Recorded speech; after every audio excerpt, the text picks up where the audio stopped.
Salam dan selamat sejahtera. Anda sedang menonton berita Titas. Anda bersama saya Nur Zarifah Syamimi Yahya. Dan saya Nur Atika Syikirah Azhar.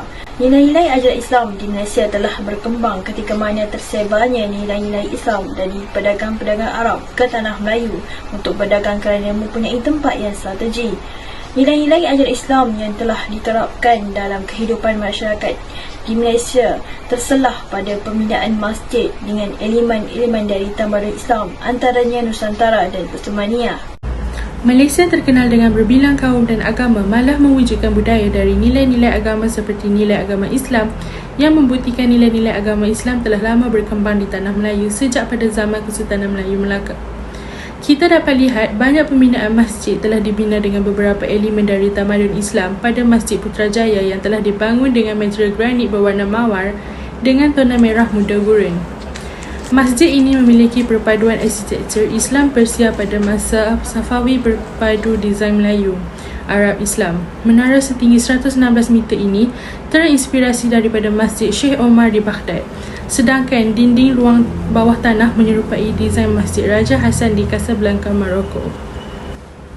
Di Kelantan, Masjid Ar-Rahman di Kampung Pulau Gajah, Pekalan Cepa yang menerapkan gabungan dari seni bina Melayu Kelantan, Nusantara terutamanya Indonesia, ada sedikit sentuhan Turki dan Yaman. Malah ukiran ayat Al-Quran daripada kayu yang memenuhi bahagian atas masjid menggunakan kepakaran pengukir dari Jepara Indonesia. Bukan itu sahaja, banyak juga hiasan dalaman dalam masjid ini yang diperoleh dari negara luar. Misalnya 2 batang pokok tamar diimport dari Timur Tengah, menyerikan lagi kawasan mimbar. Pembinaan masjid dengan nilai-nilai ajaran Islam dapat dilihat di setiap negeri. Kita dapat lihat juga pembinaan masjid dengan pelbagai bentuk dan seni bina di seluruh negeri di Malaysia. Dan laporan penuh kita bersama dengan Nur Amira Natasha di Marina Island. Terima kasih Syamimi dan Atika. Malaysia merupakan negara yang mempunyai majoriti masyarakat yang beragama Islam. Saya, sebagai salah satu rakyat Malaysia yang beragama Islam, berpendapat bahawa nilai-nilai Islam ini patut diterapkan dalam diri masyarakat di negara kita, terutamanya pada generasi muda. Bersama saya sekarang, Encik Aina. Encik Aina, pada pandangan Encik Aina, apakah nilai-nilai Islam yang patut diterapkan dalam kehidupan kita? Bagi pandangan saya, antara nilai Islam yang patut diterapkan dalam kehidupan kita adalah dengan pembinaan masjid. Macam kita nampak kat Malaysia ni, pembinaan masjid sudah mula dibangun secara perlahan. Bahkan di kawasan perkampungan yang kecil yang penduduknya tidak ramai juga telah mula membangunkan surau sekurang-kurangnya. Selain daripada masjid, sekolah beragama seperti pondok juga telah mula dibangunkan bagi anak-anak generasi muda. Okey, bagi pendapat Cik Aina kan, apakah faedah yang kita dapat melalui pembangunan masjid dan sekolah pondok ini? Apa yang saya katakan, faedah yang kita dapat dari pembangunan masjid dan sekolah ini adalah kita boleh merapatkan lagi hubungan silaturahmi dengan sesama manusia. Dia telah melibatkan banyak interaksi juga dengan orang-orang luar. Contoh, setiap hari Jumaat, orang-orang akan datang ke masjid untuk menjalankan ibadah solat. Jadi sekaligus orang luar yang bukan keluarga, saudara ataupun rakan juga akan datang ke situ. Jadi banyak interaksi yang berlaku. Selain daripada merapatkan lagi hubungan, juga boleh menambahkan lagi pertemanan antara dalam kehidupan kita semua. Itu saja Cik Aina. Okey, terima kasih Cik Aina. Terima kasih Cik Aina atas pandangan yang begitu bagus. Jadi, kita sebagai rakyat Malaysia perlulah bersama-sama dan bersatu padu untuk menyemarakkan lagi nilai Islam dalam kehidupan seharian kita.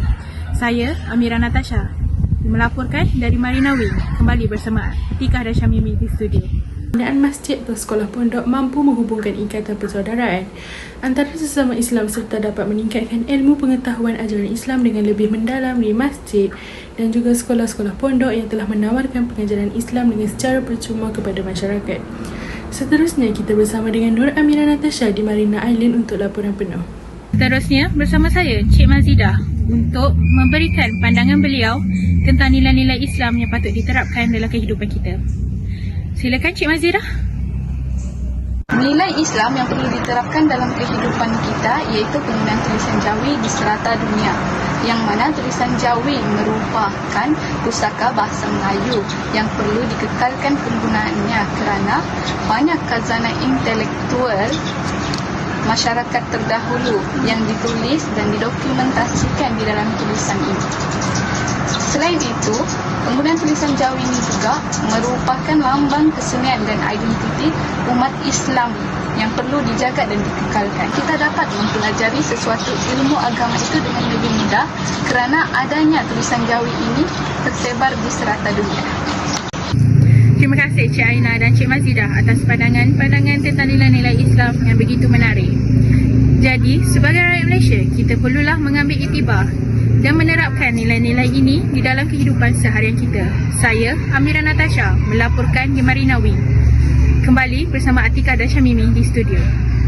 Badai hujan tak lekang di panas. Nilai-nilai ajaran Islam akan terus berkembang dan tetap menjadi warisan bagi masyarakat dan negara. Terima kasih kerana setia menonton berita tuntas bersama saya, Nur Zarifah Syamimi Yahya. Dan saya Nur Atika Syakir Azhar. Assalamualaikum dan selamat sejahtera. Audio